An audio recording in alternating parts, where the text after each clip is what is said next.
Previously on the 31 Nights of Halloween Horror. The girl that they got playing Tomie, and she is hot. Oh my god, she is so hot. Oh my goodness. Damn, she is hot. Oh, she is so hot, and I wish, oh my goodness. Dude, she is rocking, kicking, but then all I know is that it is freaking hot. Her, because, oh, she is hot. She's hot, and I could look at her anyways. Is just freaking hot. Oh my, yeah. How many times am I going to say that? I don't know, but because she is hot.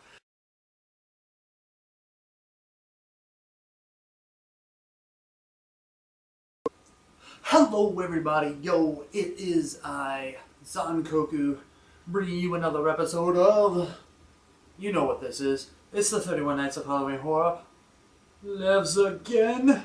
And once again, talking about living again, we are continuing on with our epic Tomie Marathon here. Episode 3 of the Tomie Marathon, but technically episode number 21. And the 31 Nights of Halloween Horror Lives Again. So, where we left off last was Tomie Another Face, and that was a disappointing yet very good looking, at least when it comes to who plays Tomie, as I say, entry into the movie series. And now we are continuing on with the next movie in the series, and that is Tomie Replay. Tomie Replay, and that's as close to any nudity as you're gonna get in this movie. And once again, come on, people, just don't even have it. Just don't even have that. Give her like a freaking nightgown the whole time. Just don't even tease people with that. I'm sorry, sometimes I just get a little bit annoyed when it's like, here's this, and the person who plays this, yet again, it's another actress who plays Tomie in this one. Apparently in all the Tomie movies, it's a different actress each time. So it's kind of like a revolving door type of situation, which is kind of neat. But she's really good looking, and, hot, and, once again, good choice. Because she's supposed to be like super attractive. So let's, anyways, pissed off rant over about this. Let's get to the movie. Once again, if you don't know, Tomie is a girl who cannot die. And when a guy meets her, he becomes infatuated with her and goes insane. Of course, part of that is, her helping it along, and usually ends up killing for her or killing her because he can't stand to have her be with someone else. So, in this one, it starts out rather interesting. A girl is being rushed to the emergency room in a hospital. She's got a distended belly. They don't know what's going on, but they're doing ultrasounds, and they're seeing like these weird things, and they decide to operate. So they cut her open. And lo and behold, it's Tomie's head. Oh, man. Really, yep. Tomie's head. And, of course, the chief of the hospital was also the head surgeon. He accidentally cuts himself because, you don't expect that kind of thing happening in the operating room. So, anyways, everyone who was involved in the operation, the 4 nurses, the director, and of course the other attendee surgeon, all kind of like just lost it. 4 nurses quit. The chief disappears. He just disappears, and the other guy commits suicide. Why? Well, of course you see like a head in there, but not. This didn't all happen right away. Apparently, they kept the head, and they noticed that it was regenerating itself. Yeah. And so, flash forward. A guy's in the hospital. His best friend's there. They're all, hanging out and stuff. And the guy has got to go to the bathroom. So his best friend's there, and of course, Tomie fully regenerates, and she's walking around naked, but you don't see anything because, you know, fuck you people, I guess. Anyways, she comes up because she hears him, you know, kind of talking to himself in the room, and she asks him to save her from the hospital. So he takes her out of the hospital, takes her home, and of course, you know, she kind of like seduces him, like it's hard because she's naked and hot, you know, and he's a guy, and he's not gay, so, you know, yeah, easy pickings. Anyway, so he becomes infatuated with her, and, you know, I guess they hook up, and he doesn't really return the calls of his friend in the hospital. While this is happening, the daughter of the chief, who now has disappeared, is trying to figure out what happened. Why did he leave? You know, and she finds out from the doctor who committed suicide that there was these notes, and these notes talked about the Tomie, and it's weird. You know, we had to remove the thing from the patient. How he cut his hand, and now it's infected with her blood, and it's not even, he can't control it, and he's got like Tomie's voice inside his head, which is really an interesting kind of a twist in there, like, and maybe you kind of understand like maybe how Tomie's head shows up in this girl, because you find out that the girl had a transplant, and the organ donor was none other than a Tomie. Oh wow, really? Yeah, apparently.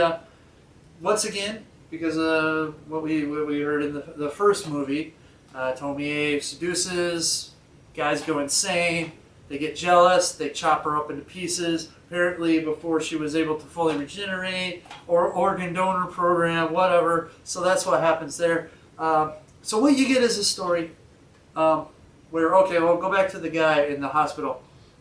He finally gets a hold of his friend, and he hears Tomie in the background, and hears him say something about call her Tomie, and he says just, you know, I don't want to talk to you anymore, you always steal my girl, whatever, stuff like that, you know, I wish you would disappear, things up. So he's kind of concerned about his friend. She is kind of concerned about what happened to her father. So they kind of team up to try to investigate this whole Tomie thing. Of course, Tomie, you know, the bitch that she is, and, you know, is like, I'm done with you, to that guy's friend, you know, introduce me to your friend, he might be more interesting. Of course, he like loses it and kills her and with a telephone, and then chops her head off and buries the head out in the field somewhere. And of course, you know, he comes back and the body's gone, and the body's standing outside like it's looking at something, even though there's no head. And it's like, oh, you're home. Turns around, headless girl. He's like going like, what the hell is this? And then all of a sudden, her new head starts popping out of the neck hole. And of course, he's just like freaked out and kind of loses his mind, and ends up going to a mental institution. And we get an interesting scene because of that. It's like she goes and finds her head, digs it up, and they're having like a conversation with each other. But she's like, you know, I don't like you, and burns her head, which is that suicide? Whatever, I don't know, but apparently this movie doesn't listen to what happens in the second movie about burning the body, because you know, something that's not supposed to be effective. And of course, you know, there's more Tomie movies, but they could be different Tomies than this, because we don't know how much Tomies there are, because once again we have a connection for the first film. Police detective, who's now an ex-police detective, was telling another person about these cases of murder, and it's the same victim but never solved because of lack of evidence, and the body always disappearing and stuff like that. And so it's an interesting movie, and it's another one of those slow movies. It's a slow churning. How you would say, it's more about the psychological aspect of the whole thing. It's not as I don't know, I'd say like dark.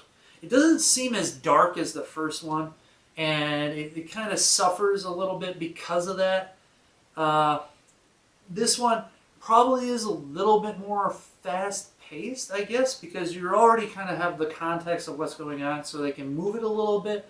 But there's not a lot there in the movie, and I think that kind of loses some points on that aspect. So let's get to the scores real quick. So violence and gore, 2 out of 5. Not super. I mean, not super violent. Definitely less violent than the first one. More violent than the second one. With a little bit of gore effects, but nothing much. Below average in my opinion. But then in the end, it's not about the blood and the gore. It's about the psychological effects. So, anyways, 2 out of 5. Shock value, 2 out of 5. There's a couple things, you know, the whole concept of the little girl and the brain birth or head birthing, but also there's like a scene that got me. You know, I actually jumped because I wasn't expecting it. It came out and it worked well. It worked well. So, you know, I'll give it that, 2 out of 5. Plot, 3 out of 5. It's a very interesting plot. It's a more straightforward plot than the other two movies. Number 2 kind of sucks because the multiple plots and then each one seems kind of simple. This one, a little bit more nuanced than those. And I feel like I gotta sneeze. Sorry about that. So, I give that a 3 out of 5. It's definitely a more cohesive story than one could get with some of these weird Japanese movies, and it moves pretty straightforward. I mean, you've got some questions, but I think those are questions that are purposefully left out, like you know, about like basically what's going to happen, what's going to happen with the father and stuff like this. I mean, you get answers, but not everything's clear, but that's part of the charm of it, I would think. Now we're going to acting. Acting is 3 out of 5. I thought everyone in this movie did a pretty good job. There wasn't any of that like horribly bad, I'm joking, and bad acting deaths. They seem to be pretty good. There's some great moments, and the girl who plays Tomie kind of is a little bit crazy looking in some of the scenes. So I thought, you know, it was pretty good. So above average there. Nudity, 0 out of 5. They're just tease. Come on, the first one showed stuff. Why do you gotta tease us, man? Why do you gotta tease us? Stop it. I wouldn't be so pissed off about it if it wasn't, you know, teased so much at the beginning there. But anyway, so whatever. 0 out of 5. Enjoyment factor, 3 out of 5. It's above average film. It's slow, but you know, I'm tuned in, and yeah, sometimes it meanders a little bit, but it's not boring. It's not tedious. It's interesting. It's a storyline that I'm truly kind of like really interested in to see like how these things kind of develop, where they want to go with this stuff, because it is a great concept, and at least they're not kind of crapping all over it. Though the second one kind of does a little bit, but this one is a good rebound. I wish it was a little bit stronger, but you know, what can you say? You know, it's coming off of the second one. It's not too much to get it back going. So anyways, 3 out of 5 enjoyment factor, and my overall impression is a 3 out of 5, an above average film. Definitely a step in the right direction after the second one's disappointment, and it leaves, it gives you some more insight into the whole Tomie storyline about what's going on, how things go on, and it leaves a lot of space open for further development in this storyline. And from what I've been seeing, there is some interesting things that can be happening with this. So I look forward to the next one, which is going to be Rebirth. And so this is the end. Here we go. The average score, I think, is like 2.3 out of 5 for all of that. So Tomie Replay. I don't know why they call it Replay. I mean, I guess, no, it's not at all like the first one's storyline. But so anyways, they call it Replay. I don't know. Maybe they should call it Regeneration. I don't know. But there it is. Decent film. And yeah, so once again, here's my link to episode 20, my review of Tomie Another Face. You know, it is what it is. And then here's going to be episode 22, and that's going to be Tomie Rebirth. And that's it. I kind of talked a little bit at length for this stuff. It's late, and I gotta work early tomorrow, but whatever. I will see you again tomorrow night, everyone. And by everyone, I mean one person or zero. I mean, you know, I don't think there's anyone giving a shit about this anymore, but hey, whatever. I'm doing it because I want to. So, anyways, I will see you guys later.